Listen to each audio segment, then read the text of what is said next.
guys, we're going to continue with perimeter and area and no longer just look at rectangles, but other shapes as well. So you can see here that we have several shapes that we're going to be looking at. We have a square, a rectangle, remember just length times width, the triangle, which is 1/2 times the length times width, kind of sort of the base times height of the triangle. And then you have the circle, which is pi r squared. Then you have a parallelogram, which is base times height, but remember that height is here, not on that slant. And then the trapezoid, which is 1/2 times the sum of the both bases, so both lines that are parallel to each other. So no matter, it's even if it's like sitting on one end of it, it's the two lines that are parallel to each other, and then times the height there.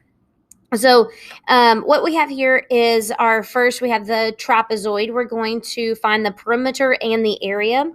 So remember, for perimeter, you're just going to add up all the sides. So I would have 11 plus 12.5 plus 11 plus 15. And so all of those added together would give me 49.5. Okay, so that would be my perimeter. So that's how much fencing would take to go around that shape. Now I need to find how much area is inside. So how much area, if there's a little animal in there, how much area would they have to run around? So for area, that's going to be 1/2 times the sum. And I don't necessarily say A plus B. I do base 1 plus base 2. And that's probably what you've seen before. And then times the height. So this is base 1 and this is base 2. But you can call them A or B. That's perfectly fine. So then I have 1/2 times 15 plus 12.5 times the height, which is 8.5. And then multiplying all of those together, I'm going to get 116.875. And my label here is feet squared. So that's how much area would be inside. Now you can see there's quite a bit of fencing for not very much area. So that's something to think about as you are building your own, or to think about as you're doing this.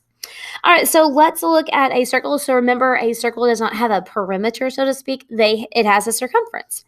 So the circumference, which I'm going to label as C, remember, is 2 pi r.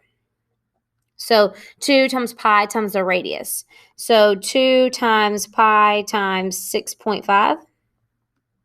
So then multiplying all that together, I'm going to get approximately, I guess I should say approximately, 40.841.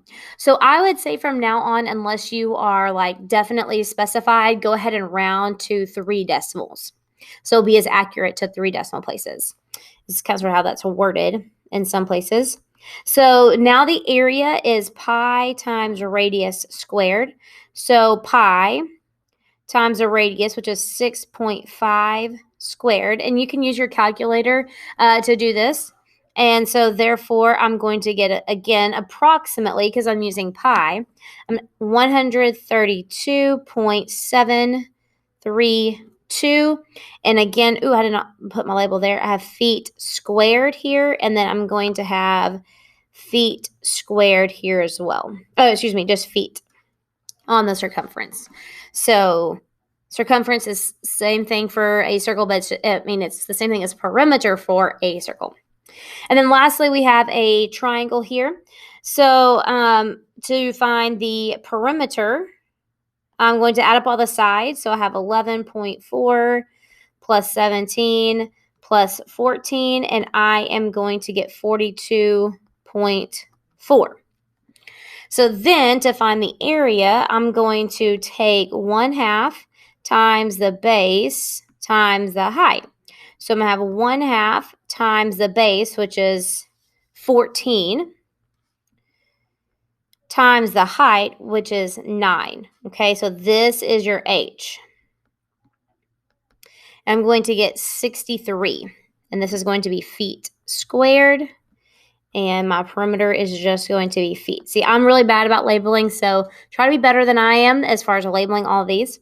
And so just a note on these, the height is not going to be, if there's a slant, that's not going to be a height here, okay? So just like on the triangle there, the trapezoid, you're going to have this is going to be your height, your 8.5. That's what we labeled there, not your 11. Your 11 is not equal to H.